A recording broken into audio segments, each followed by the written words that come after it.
Part of Bantay Bata 163's advocacy is teaching positive discipline techniques to parents.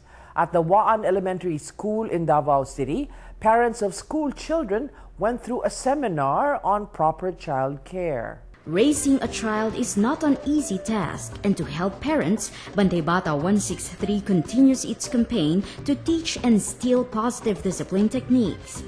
Beneficiaries of Bayaniwan feeding program and parents of children at the Waan Elementary School went through the training on positive discipline to give them options in raising children without resorting to physically harming them.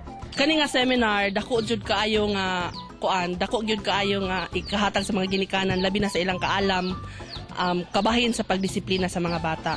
Conchita Comaling, a grandmother, proves that the simple yet very informative lessons that she has learned is indeed a positive way of helping her guide and control her grandchild. Nalipay siya dako nga siya daw nakakaton daw siya og kanang pagtahod-tahod na sa iyang mga magulang yana kay di magyud na mo tahod og mga maguwang.